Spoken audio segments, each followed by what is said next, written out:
గురు పౌర్ణమి సందర్భంగా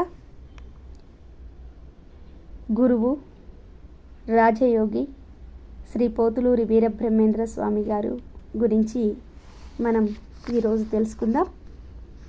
కవిగా, తత్వవేత్తగా, సామాజిక సంఘ సంస్కర్తగా, కర్మశీలిగా, ఆధ్యాత్మిక రాజయోగిగా పేరుగాంచినటువంటి గొప్ప వ్యక్తి శ్రీ పోతులూరి వీరబ్రహ్మేంద్ర స్వామి. చారిత్రక ఆధారాలను బట్టి చూస్తే, సాహిత్యము, చరిత్ర, సాంఘిక చరిత్ర యొక్క ఆధారాన్ని బట్టి చూస్తే 16-17 శతాబ్దాల మధ్య ఉన్నటువంటి కవి, తత్వవేత్త శ్రీ పోతులూరి వీరబ్రహ్మేంద్ర స్వామి. రాచరిక జమందియరీ వ్యవస్థ, అదే కాకుండా నవాబుల యొక్క పరిపాలనా కాలంలో సామాజిక వాదిగా, ఆధ్యాత్మిక గురువుగా, సమాజ శ్రేయస్సు కోసం ఆనాటి దురాచారాలను ఎండగడుతూ సదాచారాల యొక్క వ్యాప్తి కోసం కృషి చేసినటువంటి గొప్ప సంఘ సంస్కర్త పోతులూరి వీరబ్రహ్మేంద్ర స్వామి. నేటి సమాజాన్ని ప్రభావితం చేసినటువంటి వ్యక్తి.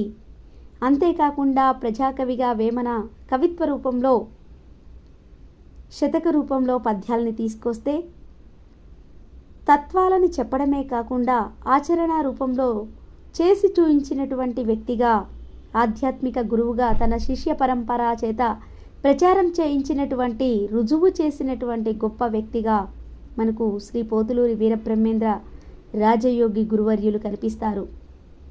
సంఘ సంస్కరణ రచనా రూపంలోనే కాక ఆచరణ రూపంలో చూపినటువంటి వ్యక్తి. కుల, మత, జాతి, స్త్రీ, పురుష, పేద, ధనిక భేదం లేకుండా సర్వమానవ సమానత్వాన్ని చూపినటువంటి వ్యక్తి. ఇక బ్రహ్మోపదేశ ప్రకారము ఒక గురువుగా మోక్ష మార్గానికి బాటలు వేసినటువంటి వ్యక్తిగా కనిపిస్తారు. ఆచారాలు దురాచారాలుగా మారినప్పుడు దురాచారాలని ఎండగడుతూ సదాచారాన్ని వ్యాప్తి చేయడానికి ప్రచారం చేసినటువంటి వ్యక్తి, ఆచరించినటువంటి వ్యక్తిగా మనకిక్కడ పోతులూరి వీరబ్రహ్మేంద్ర స్వామి కనిపిస్తారు.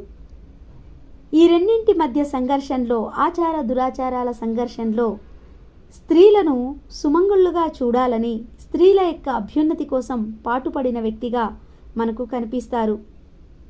అంతేకాకుండా వాటిని ఆచరణ రూపంలో గోవిందమాంబగా మనకు దర్శింపచేసినటువంటి వ్యక్తి. తాను సమాధిలోకి వెళ్ళిన తర్వాత కూడా ఆమెని సుమంగళిగా జీవించమని ఆదేశించినటువంటి వ్యక్తి. అంతేకాకుండా సంఘ సంస్కరణ అభిలాష కలిగినటువంటి వ్యక్తిగా సైన్స్ని ఒకవైపు, శాస్త్రాన్ని ఒకవైపు, తత్వాన్ని ఒకవైపు, అన్నింటినీ కూడా సమకోణ దృష్టితో చూసినటువంటి వ్యక్తి. పిండోత్పత్తి యోగాన్ని, ఆధ్యాత్మిక యోగాన్ని, తత్వజ్ఞానాన్ని ప్రచారం చేసినటువంటి వ్యక్తి. అంతేకాకుండా విశ్వేశ్వరరావు గారు, వీరభోజాచార్యులు గారు, అలాగే బొదిలి లింగేశ్వర స్వామి వారు, ఇలా అనేక మంది రాజగురువులకి మార్గనిర్దేశం చేసినటువంటి వ్యక్తిగా మనకు పోతులూరి వీరబ్రహ్మేంద్ర స్వామి కనిపిస్తారు. శతకాల రూపంలో సాహిత్యాన్ని ప్రచారం చేస్తూ కాళికాంబ శతకంలో సామాజిక, భక్తి, యోగాలను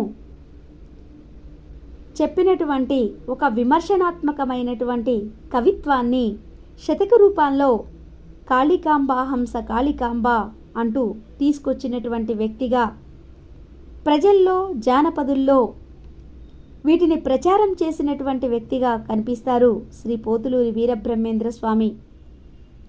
ప్రజల నోట పలికినటువంటి ప్రతి పద్యము కూడా మాధుర్యభరితంగా సేకరించి వాటిని ప్రజల నాల్కల ద్వారా ఆలోచింపచేస్తూ వాటిలో ఉన్నటువంటి మంచి చెడుల్ని తెలుసుకునే విధంగా చేసినటువంటి వ్యక్తి. చెడును ఎండగట్టినటువంటి వ్యక్తి. పాట రూపంలో చెడుని చెవికెక్కిస్తూ మంచిని బోధించినటువంటి వ్యక్తిగా మనకు భవిష్యత్తుని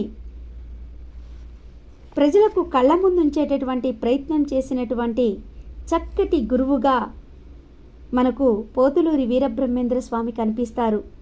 ఇక పోతులూరి వీరబ్రహ్మేంద్ర స్వామి మాటల్లో, తల్లిని బిడ్డ అనుసరించినట్లు గురువుని శిష్యుడు అనుసరించాలి అని చెప్పేసి బోధిస్తారు శ్రీ పోతులూరి వీరబ్రహ్మేంద్ర స్వామి. ఇలా అనేకమైనటువంటి విషయాలని కుల మత అతీతంగా, ప్రాంతీయ భాషా భేదాలు లేకుండా అందరికీ అందేలాగా ఊరూరు తిరిగి ప్రచారం చేసినటువంటి వ్యక్తి శ్రీ పోతులూరి వీరబ్రహ్మేంద్ర స్వామి. మరొక భాగాన్ని మరొక ఎపిసోడ్లో చూద్దాం.